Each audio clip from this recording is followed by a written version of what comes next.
Hey, how do you feel about AI music? Are you the type that just like, no way would I ever listen to it? It's junk. It's not a real person. It's fake. I don't want to support it for whatever reason. Or are you on the other side of the fence where it's like, it's, hey, if it sounds good, I don't mind it. It's just like anything else, just like people taking backing tracks or creating music from different types of sounds. What's the difference? Well, today I want to talk to you about the rise of AI music and why I decided to be a part of that. My name is Edshue, and I'm going to get into it right now. So, the rise of AI music is really interesting because when I first heard it, I was actually really surprised in terms of what actually came out of the technology that's being built.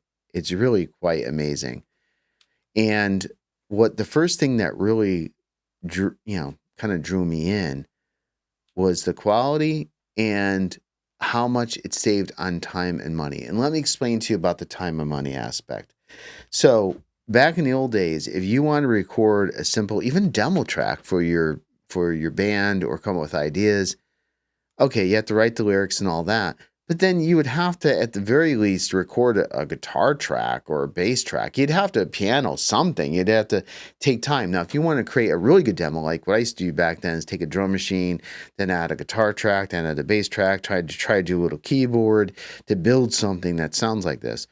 Well, now with AI, even if you don't want to use the vocals, you can kind of build this music. Okay, it's not perfect, but you can get some ideas and you can get some music out there, and it could be very quick. And if you don't know anything, if you're not trying to build a song that's very, very specific to a certain lyrics or certain idea, you can basically just go on there, put whatever you want, and hope something good comes out. But it does save a lot of time and money in terms of perhaps producing and getting a song out there. So for right, wrong, or indifferent, it does save some time and money having to learn and buy a whole bunch of stuff. I mean, studio time back in the day, it wasn't cheap. It was anywhere from $50 if you're lucky to hundreds of dollars per hour in the studio. So just something to keep in mind. There's probably more factors within time and money, but just want to throw that down. Again, I really encourage comments. This is more for discussion. I'm not an end all be all. These are just my personal opinions based on experience and based on, but everybody has a different experience and background. And that's why I want to hear what you guys have to say. And again, quality. The quality, I was really shocked with the quality of AI. It was actually pretty good. Now, some of it comes out garbled and junk. I've been using it a lot. I understand the nuances of it.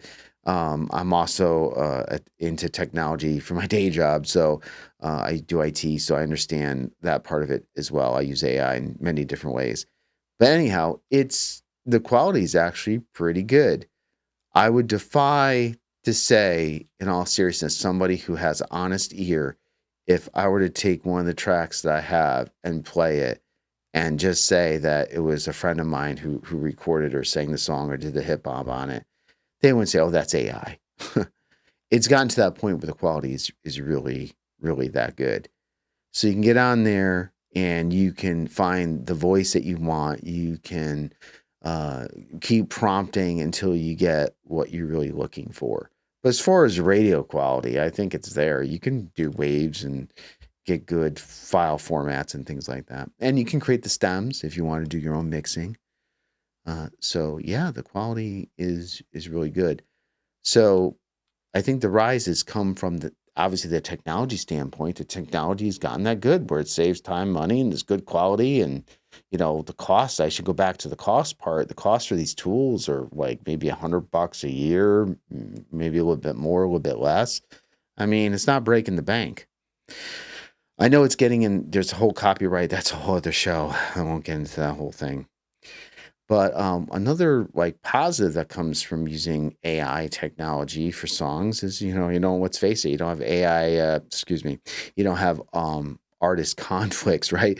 So when you're doing, and I'll talk about this a little bit more in the next section here, but when you're in the studio and you're dealing with personalities, and I've done this a few times, everybody's sort of polite, but you get into these little battles between each other in terms of, I don't like this, I don't like the way this is mixed, I want to do this again. When you're working with AI and working with a tool, you bypass all that drama and all that aggravation. And even though you might get frustrated with the tool, if the tool doesn't like what you're trying to say in terms of the prompting and stuff, but you can bypass that, and it's just more relaxing because you're in control and it's all about what you're doing. So it's kind of a neat little benefit. And I bring this one up because no matter what artist group you're in, a duo, trio, big band, small band, personality, I mean, it's just human nature. So I just wanted to mention that. And, I think I don't want to take away from the human aspect of things, because obviously the bonding and stuff, you can't really bond with AI, but it's a good thing to mention. So before I go on further to a few more thoughts in terms of why I got involved in AI or what I like about AI, please subscribe. Not only do I do some of these shows, I'm starting to do this stuff. I want to talk about different music topics, things that are going on, react to some videos that I find on certain topics that I think are intriguing. But I have 7 AI artists that all have their certain personalities and styles of music. And every month, not all the artists will release stuff, but I'll have some music every month released on the first of the month with music videos, and working on those to make those better and better. And please share and subscribe. That would really mean a lot to me. So check out the videos, check out the music, or if you just like to talk about or contribute to these discussions, that would be awesome, because it's all about the love of music. So here we go. So what I like about AI, is there's no prejudice. And what I mean by that is like, oh, you're too old. You really want to do some hip hop music. You don't really look like the type that would do hip hop music, or you're too old for rock music. Oh, you live in the North. Why would you do country music? I'm just making stuff up, but you get what I'm trying to say. Yeah, I tried, actually for the last few years, there were certain people I reached out to and say, hey, I have these songs. It wasn't AI driven. It was like something I put together, whether it be through instruments or through samples and stuff. And I came up with like different genres of music, and I reached out to artists that are doing this stuff. Not in the national, like really famous people, but people that are regional or have had experience. And they're kind of like, and I could tell, and I won't get into it, but it's probably because of different things. When I mean prejudice, I don't mean necessarily like my nationality or skin color. I'm talking like, again, it could be age, it could be the type of music, it could be where I live, it could be a bunch of things. But the bottom line, AI doesn't look at that. It doesn't know. So I don't have to deal with that. I can create any type of music I want in any genre and any type of style that I have in my head that I want to do, without anybody saying, So that's a lot when it comes to, if you're a creative person, that's huge, at least in my opinion. And there's multi-uses for AI music, and I'm going to save the best for last in this section. But even if you're not creating like AI songs like I am, you can create like just the music part of it. You could strip out the vocals. You can sing or rap on it and just use the music as like if you're buying a sample or if you're buying a beat, you could just use it like that. You could, if you're doing advertisements and you want to do something for a friend who has a business, and you want to write a cool jingle, but you can't sing well, and that's cool for that. You could do the music for a score for a movie or for like a little video project that you have going on.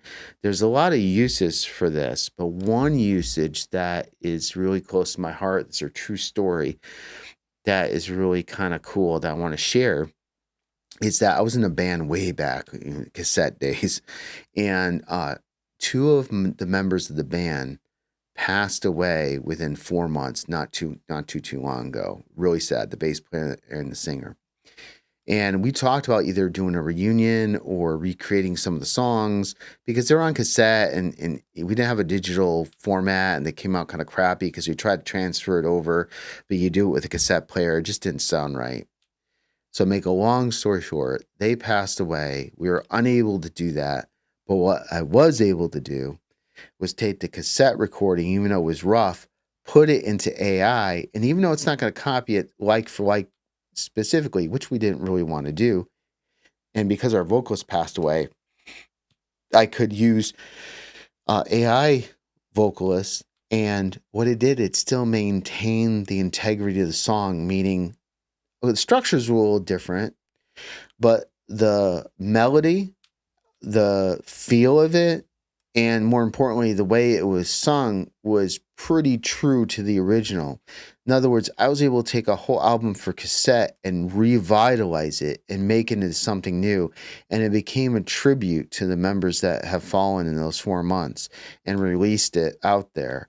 And it was really cool. It just brought, it just meant more than anything. So that's a really cool way AI music has been used to in a way that people don't necessarily think about. All right. And then here's another thing too, and this is my opinion. Music is music. I think I mentioned this in another video, but you have music where it's just background music. It's not even, there's been hit songs where there's no vocals. There's been songs where a guy from Italy just literally did gibberish on purpose. He wanted to do a song that sounded like English, but it really was nothing, and it became a hit song. I mean, music, if you don't know it's from AI, how would you know? The quality's so good, you enjoy it, you can connect to the lyrics. Music is music. It's sound that people like. If it sounds good, feels good, got a good message, then what's wrong with that? Why does it have to be tied to an individual that's so popular on social media? Or why does it have to be tied to a real living person? If it's something that really connects with you and sounds good, enjoy it. I mean, people did music with like 2 instruments, 1 instrument. I've seen people in New Orleans where they just got one little instrument and they're jamming and it sounds amazing. So it's in the heart of the listener and also the performer that's giving it out. And I hope when you listen to some of the stuff that I have out there, and I hope you will check it out, I hope you feel the energy that I'm trying to get out there. And with that, I just want to say thank you so much for staying in there to the end of the episode. I'll have more episodes coming out. Check out the music. And with that, God bless, and I'll see you next time. I elevate.